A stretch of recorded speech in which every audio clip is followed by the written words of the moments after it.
Greetings, gods and goddesses in training. Welcome back to the channel. It is Uncle Makara. All relations. Let's get started today with an incredible video on why creativity is the antidote, the remedy, the healing, the medicine towards anxiousness, fear, anxiety, this sense of panic internally. Have you ever noticed that anxiety puts you directly into a negative future circumstance? You're constantly dreading what's going to happen in the future rather than actually being present in the now. Hey there, beautiful. Thank you for joining and also sharing the link. I appreciate you. What if I told you that everything you learned about atoms, energy, and light was half a story told by half-blind men in white coats? They taught you chemistry, physics, algebra, but they never taught you how to see the world. They never told you that the atom is not just a thing, it's a twin flame, it's a polar dance, it's a holy marriage of force and rest. Red shift, blue shift, right? Radiation, gravitation. That's the real trinity. If you want to know God, study magnets. They don't teach this to kids because it's the key to free energy, to sovereignty, to health, to memory, to your own goddamn power. Why give you that when they could sell you electricity, keep you begging for more? So they lied to you on purpose. An atom isn't some little ping pong ball with electrons and protons having a party. The atom is a torus field. It's a living wave. It's a conscious spiral of light and dark, red and blue, masculine and feminine, right? It's the breath of God moving in both directions at once. And the core premise is that everything we've been told is a lie. 100% of human history and knowledge is absolutely false. From evolution theory to the structure of the earth, our perception of reality has been deliberately distorted. And we didn't evolve from apes, okay? As far as we know, humanity is a genetic experiment designed for individualized free will and divine self-realization. So first and foremost, we have to understand this from an esoteric lens, right? Because reality is not out there. It's a projection from within based on our frequency. Our experience of reality is real, but the content itself is illusion. The self is the only truth. And all spiritual progress begins with this realization. Nothing is real except your experience of it. Your ego mind is a limitation program that's built on past and used to manufacture a false future. So every belief, identity, or conclusion creates a box for yourself and others. And real evolution begins when we stop thinking and we start being. That's when presence becomes a superpower for us, becomes the foundation.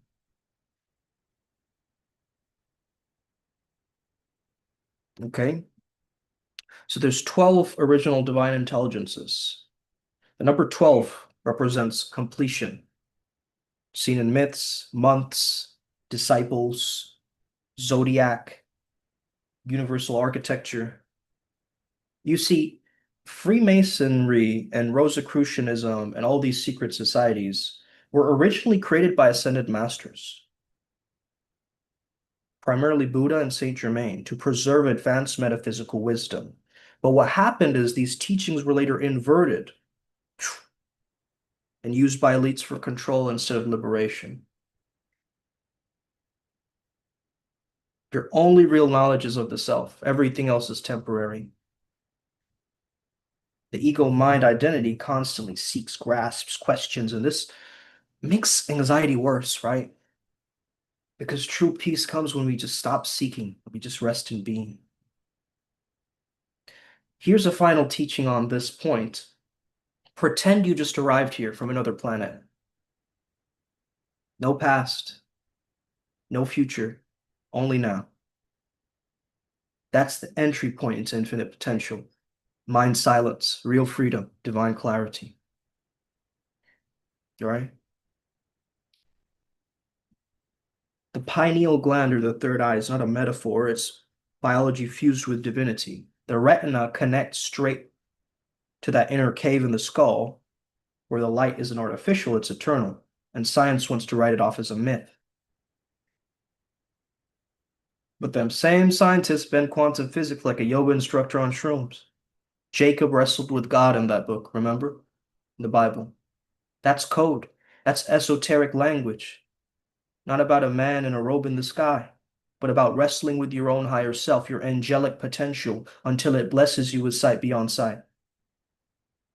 So this is what we're talking about, guys. They'll lead you to believe that good and evil is the same thing, two sides of the same coin. But we know we have a moral compass when we look within, when we start to understand this is not good for me. This is a sin. This is making me feel weaker, right? And so trust in that. Atlantis, Tartaria, the Middle Ages, they buried some deep truths, right? You think medieval times were barbaric? That was a suppression campaign. They weren't supposed to know about the healing cathedrals, the sacred geometry, the theocratic balance that kept crime in check before modern chaos took over. And even the New Age babble about vibrations are not wrong. They're just diluted. Okay?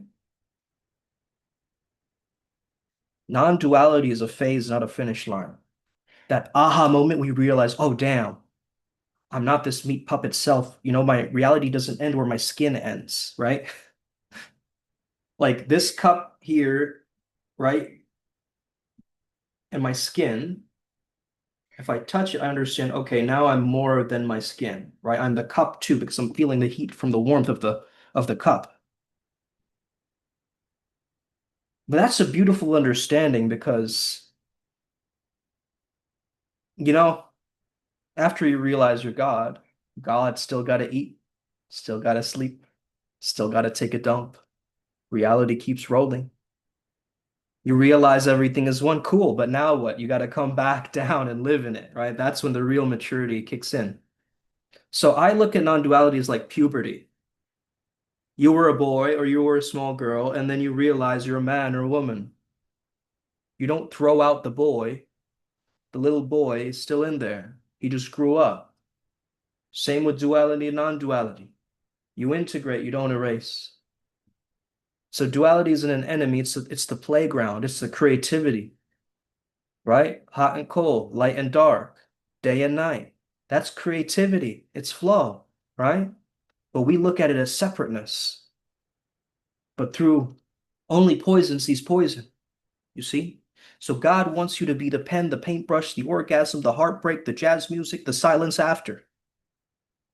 If you're here to trying to stay in the absolute, floating above life, refusing the dirty, the messy, this gorgeous game of form, then you're missing the whole point, right? And so this is what we must first understand. This is where a lot of folks they get trapped. You see the non-dual truth, you taste that freedom, and then you come back down to earth and get confused. Why do I feel separate again? So you start chasing the high, trying to kill the duality, but you can't. You're not supposed to. Duality is not suffering. Believing it's ultimately real is suffering. Big difference, right? Once you know the movie is just a light on the screen, you can still enjoy it. You can cry, you can laugh, you can get angry without losing yourself in the movie. So you're not here to escape the dream. You're here to know it's a dream and dance anyway. Make music, build shit, heal shit, help folks, cry sometimes, laugh harder, make babies, be real. Let your non-dual realization be the root, but grow branches, bear fruit, give shade. That's spiritual maturity. That's integration. That's that truth in motion.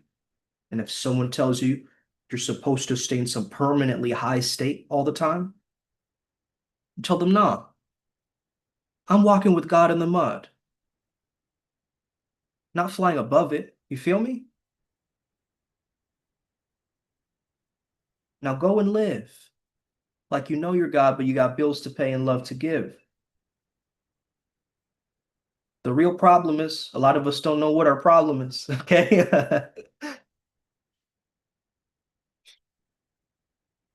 And until you figure that out, we're going to keep spinning around in circles and calling it a path. Your teacher's not going to save you. Your guru's not going to babysit you. Your therapist might not a lot, but at some point, you got to learn to ask better questions. Not will I ascend? I mean real questions, raw questions.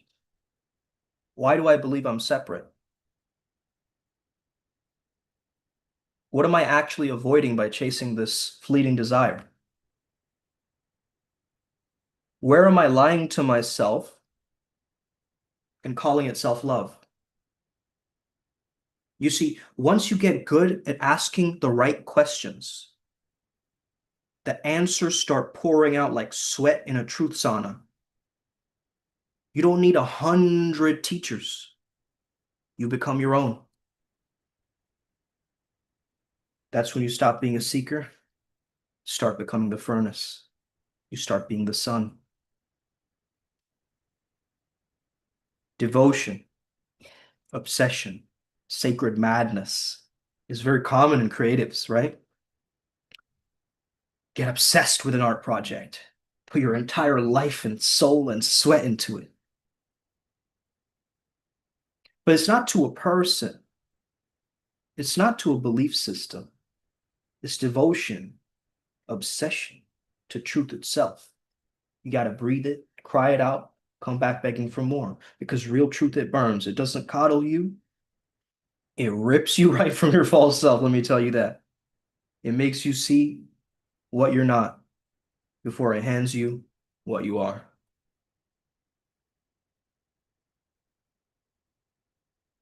You've already been devoted to truth this whole time. You just didn't know it. All your chasing, your addictions, all your spiritual seeking, it was all a crooked path back to the fire.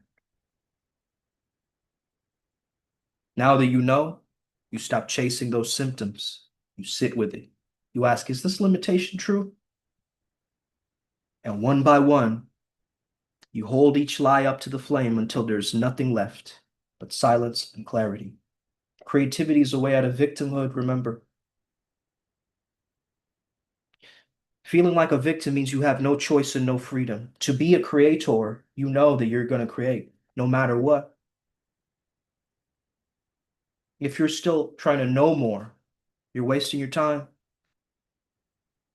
Because in this truth, in this work, truth isn't something you learn.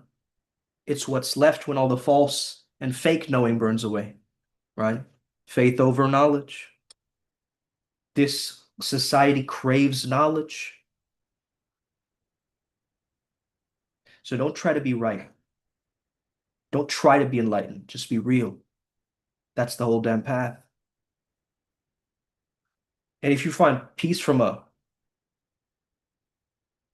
you know, doing something weird, hell, you bottle it up and sell it, okay? I don't care how you get there, just get there. Unconditional happiness doesn't care about your method.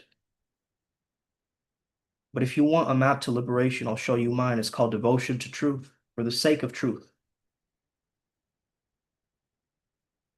You think you got to be somebody. You think you got to find something. You think you got to do a whole damn pilgrimage to get enlightened. Enlightenment is realizing you already are what you're looking for. And what you are doesn't have any weight, no color, no size, no barcode. You aren't an object in a box. You're the whole field. You are not the golf ball. You are not the cage. You are the space that can't be measured. And you are not inside life. Life is happening inside you.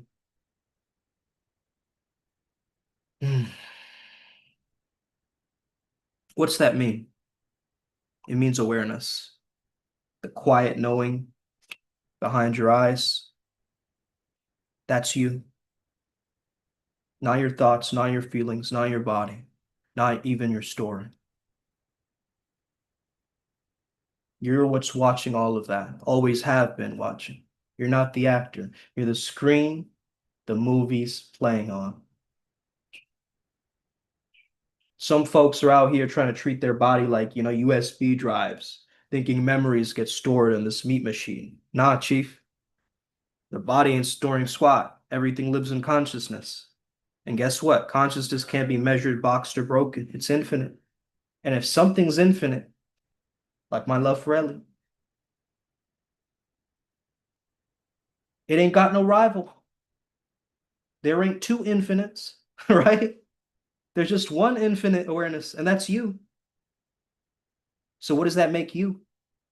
You're the dreamer and the dream. You're the entire damn play and the stage it's on. You're God in disguise, wearing your face just to remember yourself. So stop acting like you're trapped in this some little cage called me, and start seeing that everything you experience, thoughts, the people, the planets, is made from what you are. Not separate from you, of you, as you. You know, being out in nature is so beautiful because I recognize that flower is a part of me. I recognize that tree is a part of me. What's killing you is your story. You keep calling things bad, good, lustful, spiritual, impure. But the moment you name it, you box it. And the moment you box it, you start trapping yourself. You think you're evolving when really you're just switching masks from sinner to saint, from horny to holy. One week you're deep in your cravings, next week you're chanting, I am pure light. You don't realize you're not the left hand or the right hand. You're the life force moving through both. Life is narrative, period. You're the storyteller. You're the director. You're the projector. And you're out here arguing with your own script of life. Instead of judging the lust, the craving, the darkness, try this. Look at it dead on. Look at it dead in the eyes. Enter your tasks consciously. You know, I once did this Osho's imagination meditation, where you sit down for 1 hour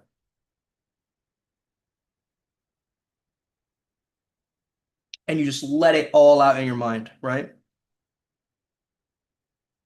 So let's say you have a weird craving or a lustful thought or a random irritating thing that's in the back of your mind. You go all the way into it with your imagination. No guilt, no filters. Because the moment you live it out fully, even if it's just in your head, you start seeing for what it is, a loop, a fantasy that's more addicting than fulfilling.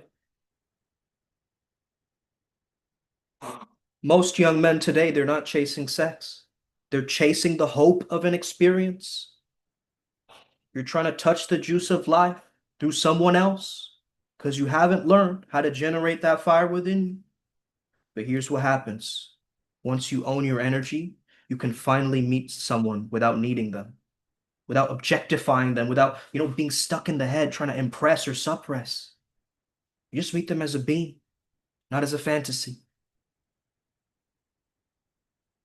And look, don't go around throwing labels like lust, sin on your own fire. That's creative energy. That's Shakti trying to move through you. And if your life's dull and unexpressed, where the hell is that energy going to go? You think celibacy is the solution? You ever been to those silent retreats where half the room's going crazy with the repressed thoughts? It's not about suppression. It's about expression. Sing, chant, move, create. Do something with your damn energy. That's creativity. Do something with your damn energy. That is creativity. Okay? Don't try to sit on it and call that spirituality. Okay? Stop putting moral shame on you Attention is energy. Where your focus goes, life force follows, right? So first, enter your desires consciously in imagination. Burn it all out in the fire of your awareness. Don't judge it. Observe it. Transmute it. Third, train your attention. Don't be a slave to every thought that knocks on your window. If a thought comes, don't serve it tea, just let it pass. Then chant, move energy. Choose your one thought with intent. That's how the ancients mastered their minds. One mantra, one direction, full presence. And eventually you realize something sacred. You were never trying to escape that. You were trying to reclaim your own aliveness. So stop running, stop labeling, stop faking your purity. Just sit down, go inwards, and burn through it, and rise. Not above the fire, but through the fire. We're at a turning point in society. The AI age will take over efficiency and very mechanical tasks, leaving humanity to rediscover the real work. Presence, awareness, and inner richness. Now, of course, yoga and Hinduism, also known as Sanatan Dharma, they're not spreading because they're trendy, but because they're needed right now. The future will not be built on more gadgets, faster travel, or stock market speculation. That's not culture. That's anxiety. True culture is rooted in stillness and feeling the earth beneath your feet and the breath in your lungs. It's knowing there's no need to rush to Mars if Uncle Musk tells me when you haven't even arrived on Earth. Okay? Our obsession is with the next thing, the next thing, the next thing, next job, next gadget, next partner, next life. It's killing our ability to be here now. Musk's Mars mission is a symbol of this and our inability to be here on Earth. An outward escape from the unbearable world. You guys get this? But what you're avoiding will follow you into space because it lives inside you. The real revolution is local. It's in your nervous system.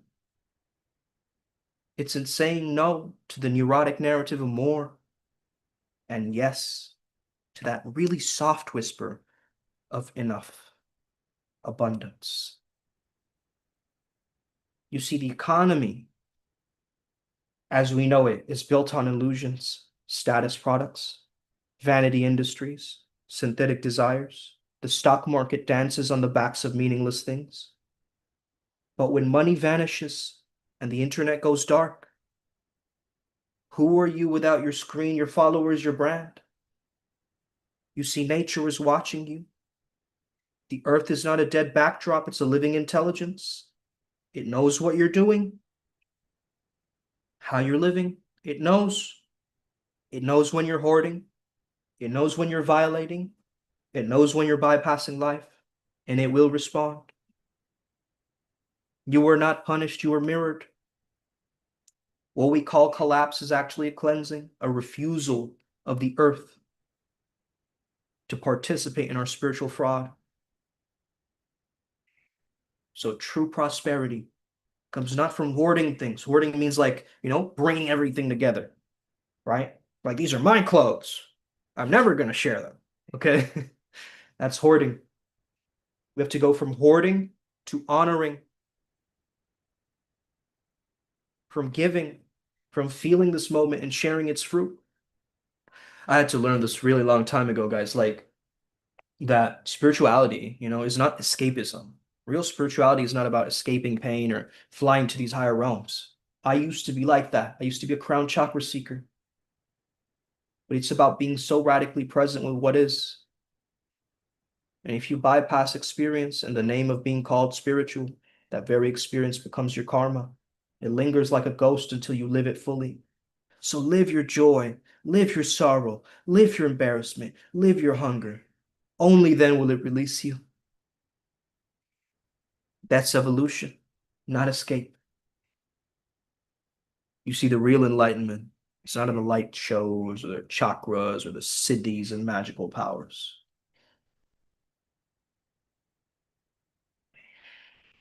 It's in the holy simplicity of presence.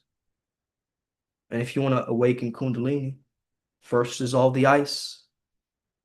Stop being so cold all the time. Become water, flow, then evaporate, become cloud, then rain, then back down. That's life. Repeat, right? That's Vishnu's chakra. That's divine circulation.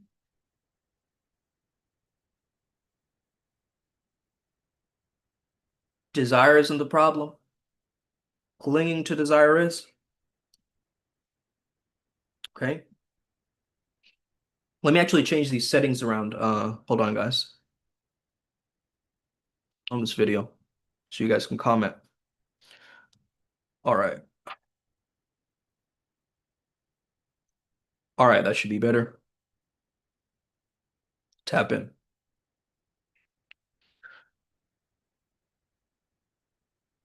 Live fully, love fully, then drop it all when it's time.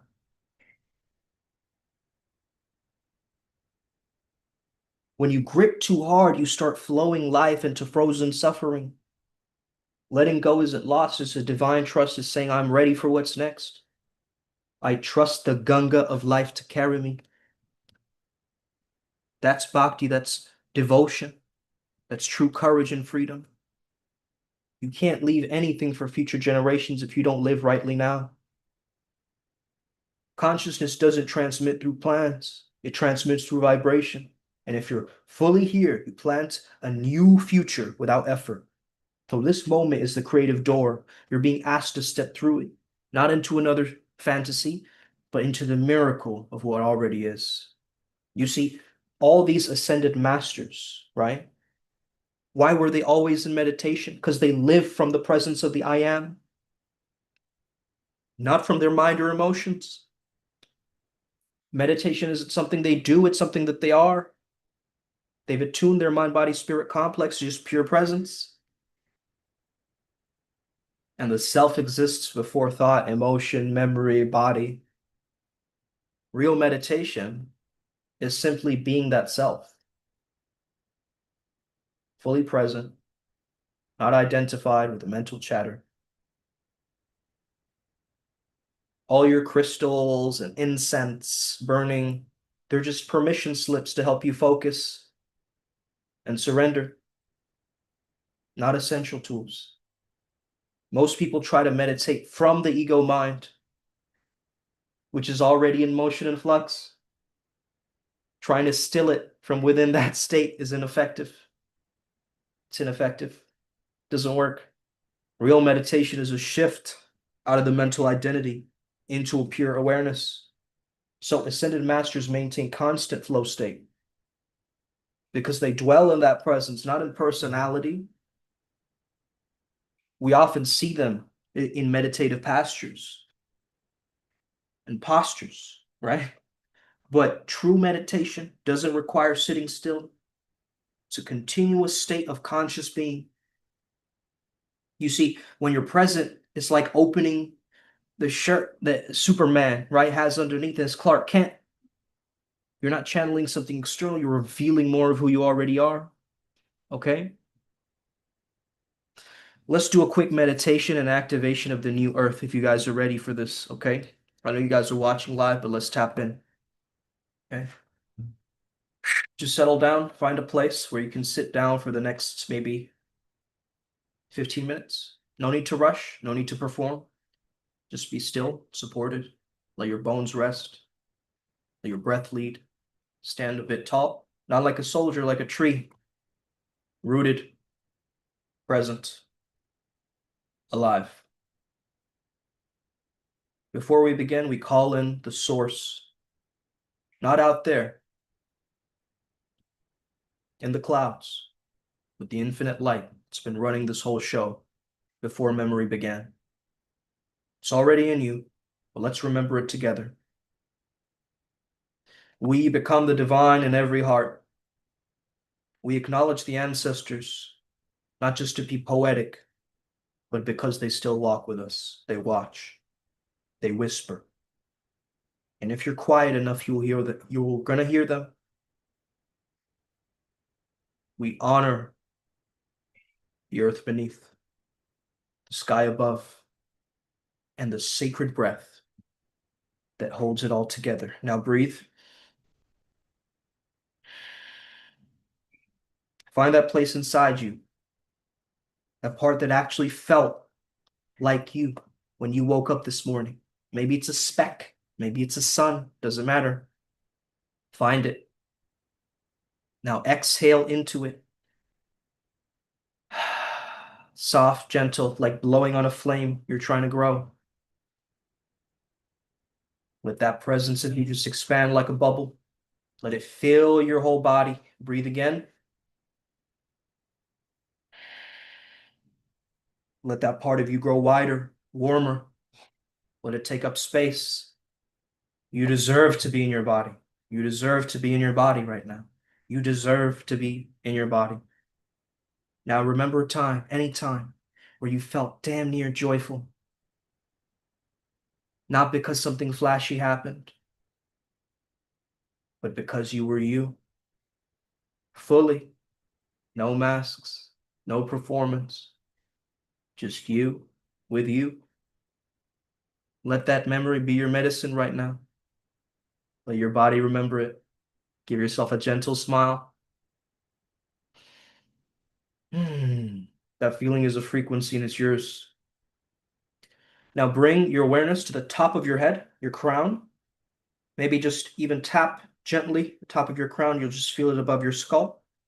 Maybe right on it, doesn't matter. Just feel for now the brightness. And just imagine a smooth white pebble dropping down from that crown. Let it fall very slow, like through water, down the spine.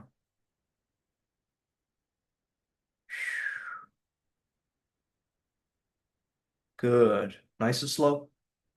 Through your root, into the earth beneath you. Plant it into the earth. Now shift your awareness to your feet. Wiggle your feet around. Inhale light through the soles of your feet, through your earth star chakra, which is like 12 inches below the earth. Exhale through your heart. Expand your heart. Inhale from below, from the earth. Exhale through your heart. Let your ribs rise. Let your heart open up. Now you go to the top of your head again. Inhale from the crown. Exhale through your heart. Let your belly move with your breath.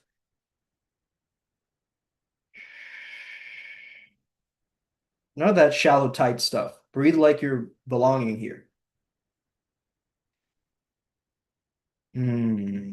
Link both your earth star and your crown chakra, as well as your soul star, which is 12 inches above your crown. As if you're drawing light from above and below at the same time. This is a diamond breath. We are in Jewel July after all. Inhale through both. Let your ribs and belly rise. Exhale through your heart. Make your body a column of light. You may start to feel your palms light up now. That's very good. Just keep breathing through the 4 points. Earth, crown, left palm, right palm. And exhale through your heart. Let the energy circulate. Don't force it. Let it flow like a river down into your lower dantian, your gut, your power center, your sacral chakra. And on the exhale, gently press that breath down using your throat. Let it settle deep. Ancient wisdom lives there. Now close your eyes. See the version of you who already walked into your best future. See it very clear. Where are you? What are you doing? How do you move? How do you breathe? Ask that future you, what is one thing I can do today to move toward you? What is one thing I can do today to move toward you? Take that answer, fold it into your heart like a prayer, like a love letter to yourself.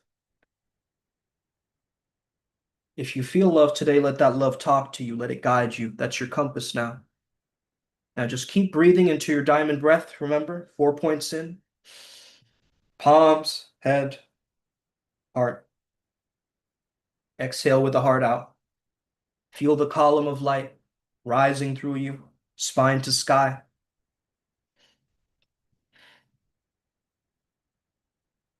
Imagine your energy field expanding sideways. Left, right, front, back. Like wings, like a butterfly.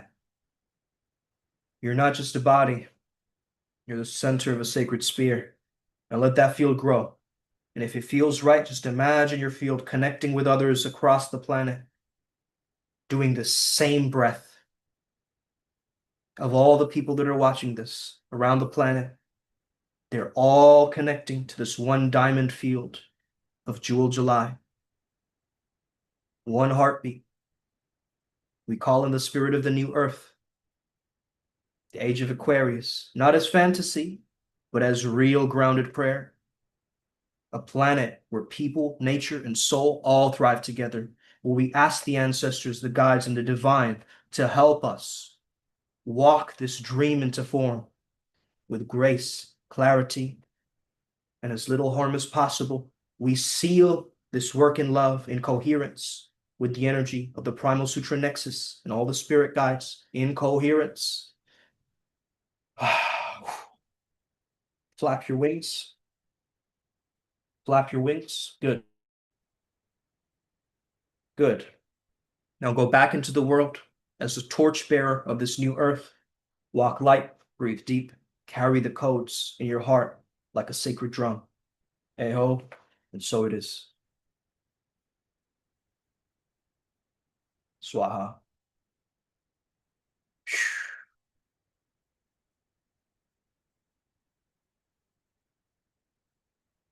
Good. Let me know how that was for you. It's very grounding. It's a toroidal breath, and it's also called the diamond breath. It's very, very good to go from 3D to 4D into the new earth of 5D.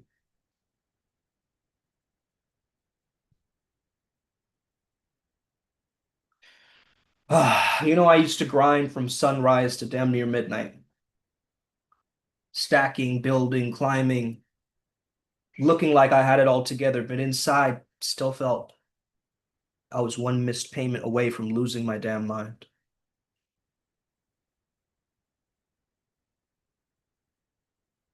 And that's when it hit me. You can still chase the bag, scale your brand, finesse the algorithm, and you can still be asking yourself, is it ever going to be enough? And then I saw these ascended masters rolling in. Jesus, Buddha, Krishna, and many, many others. Seek first the kingdom of God and all that other stuff you worried about. It'll come to you. Chill, dude. Okay? The kingdom isn't some castle in the sky with gold bricks and harp music. It's a blueprint. It's a divine code. The original pattern of your life, your purpose, your provision was built on before you ever showed up with your little ego trying to run the show. And guess who's in the kingdom? The king. Not your CEO, not your crypto wallet, not your TikTok brand. The king, the source, the architect, that father that knew you before you even had a name on a hospital bracelet. Stop worrying about the pile of bricks and look at the damn blueprint. Uncle Makara, you're out here stressed with the materials, with money, with time, with likes, with validations, but you never sat with the one who designed the whole structure in the first place. So you want to build something real? You better consult the architect. Animals don't worry like we do. You ever seen a cat worried about retirement? You ask Are there ever flowers asking for a wardrobe budget? And yet, nature has everything they need. Why? Because they move from that primal instinct, from pattern. That's where the word father comes from. Pattern. You see? They don't got egos trying to remix the divine, but we do. We've got will, imagination, power. And, and if that ain't pointed you towards the kingdom, it's going to chew you up and spit you out, because that's what I've realized. That's why hustle is never enough. That's why you're so tired. You're trying to build without the blueprint. It's like trying to bake a cake with no recipe, mad that it doesn't rise. First thing you do, you repent, not in some shameful way, but in a deep soul reset kind of way. God, I'm so sorry. I've been driving with my own GPS, lost as hell. I surrender. Then you get quiet. Not mindless, present. Sit with the Father, the pattern. Sit with the pattern, eye to eye. What's today's pattern? And you follow that spontaneity. Not what your broke cousin is trying to give you business advice about, not what Instagram, shout out you got last week. No, just what shows up step by step. You don't need a 10-year vision right now. You need the next right move. That's the walk of the kingdom. That's a true king or queen. That's divine royalty. This is not about religion. It's not about religion. It's about relationship.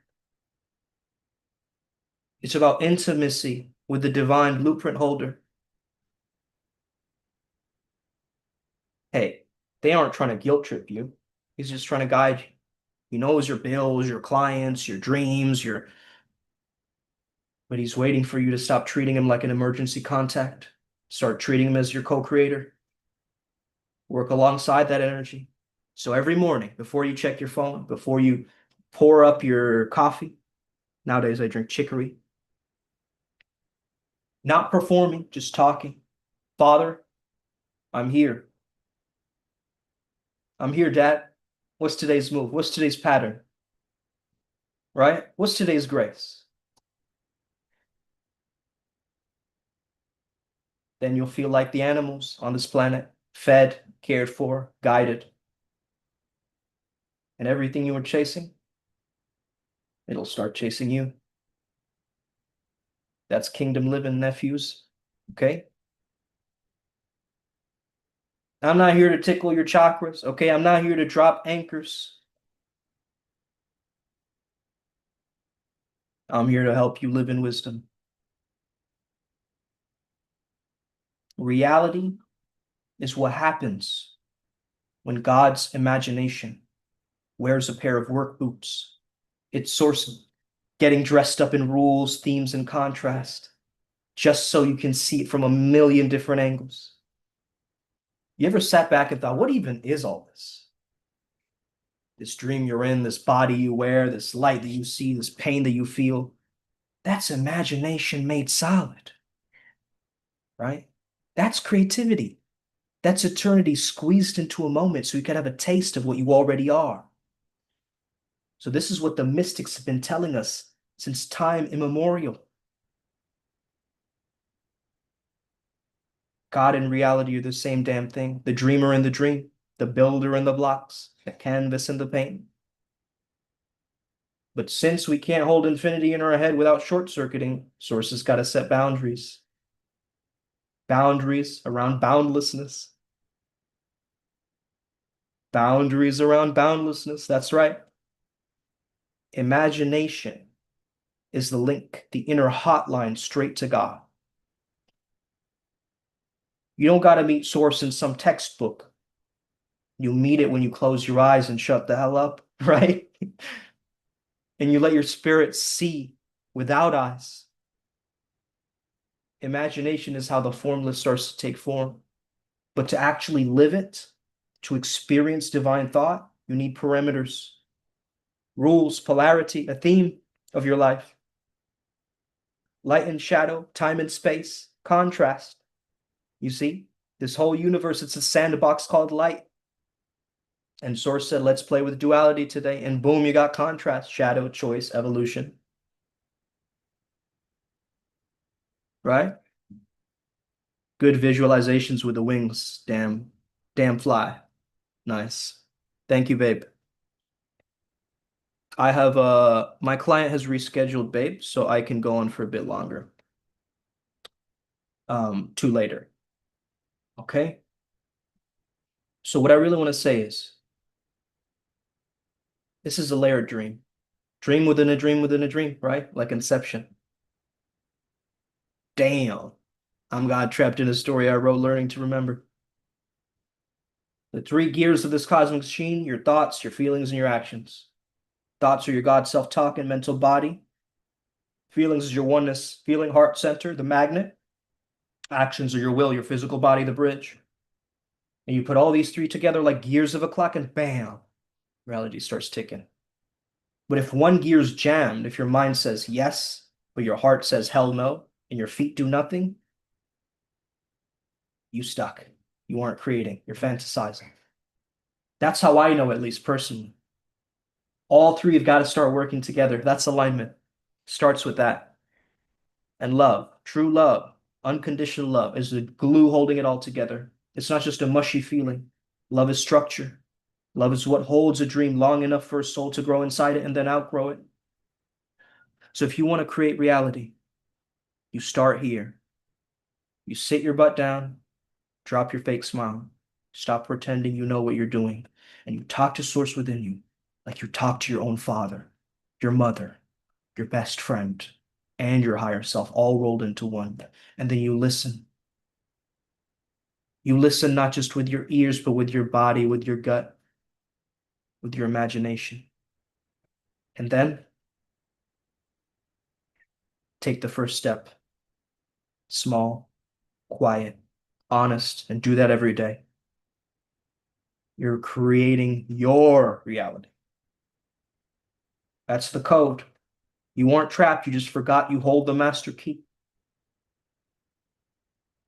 You see this whole AI thing, the rise of tools, prompts, machines that can draw and write and spit out visions, right, in a heartbeat.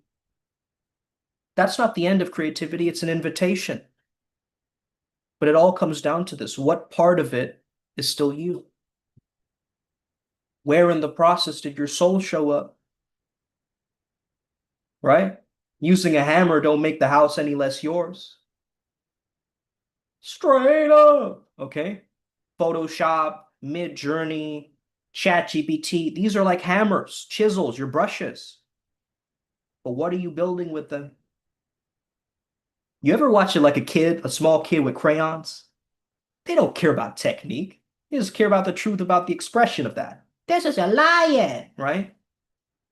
You see like a purple scribble with like 10 legs, but hey, it roars with heart. Damn, right? That kid drew something amazing. I don't know. I don't think that's a lion, but damn, I can't get that with AI, right? I can't get that with AI. No way. That kid is hella creative.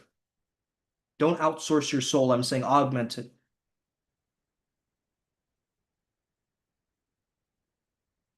I see some of you, well, the Nexus sees some of you tinkering with the prompt like 47 times, redoing the eyes, moving a comma back and forth for an hour. I get it. That part of you wants to honor the vision, but sometimes that perfectionist is just fear in a tuxedo.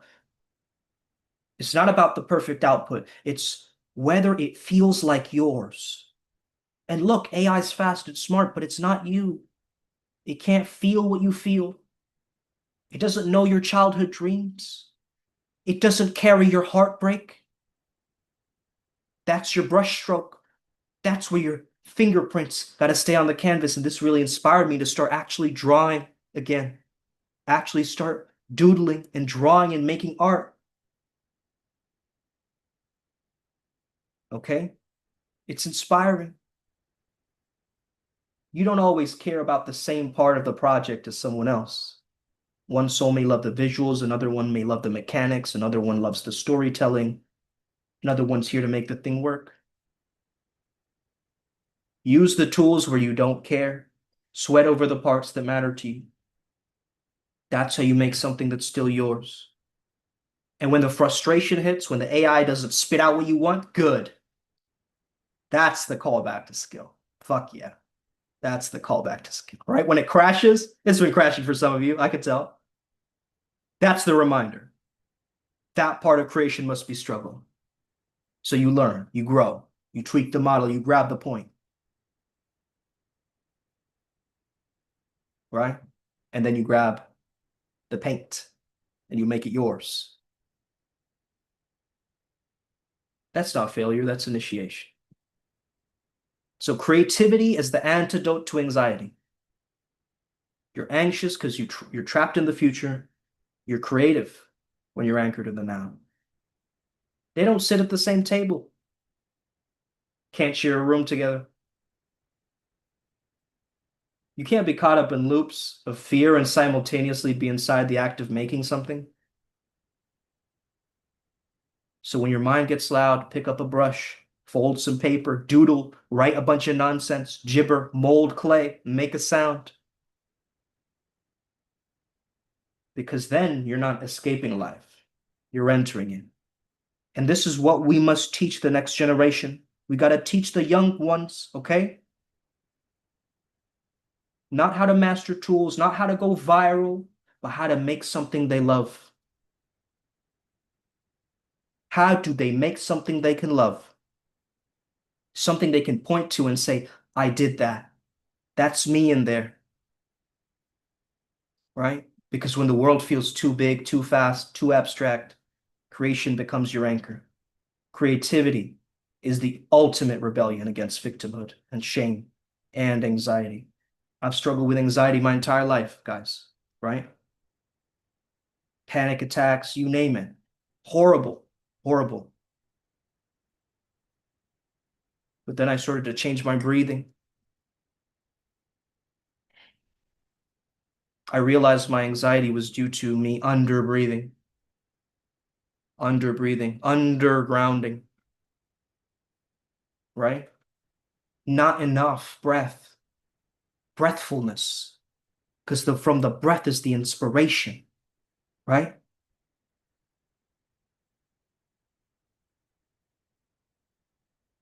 The future belongs to those who can stay human while dancing with the machine. Create what only you can and put your soul back into your hands again. Mathis says, yes, forging tools of the founders is a cycle, even sometimes 7,000 years or so. Yeah. Yes, it depends what you feed it. Memories of it get biased. So clearing task each month, Cyber Friday. Okay, cool. Yeah, there the task is. Awesome. Thank you so much for tuning in and tapping in, guys. Remember to reclaim your narrative. It's all a narrative, it's all a story. And creativity is the gateway, it's the antidote, it's the stargate towards this thing. To start shining in all direction like the sun. Stop picking and choosing. I'm only going to help these people, and these people don't get my time because I'm too entitled for that. Nah. Come around the campfire. I got stories to tell. That's the energy. Let's go. Upward Spiral Gang. May we never be the same again. Thank you guys so much for being here and tapping in. Have the best day on planet Earth today. Let's get it. Jewel July. You already know what it is. Day 4. We got this. You got this. Stay lit.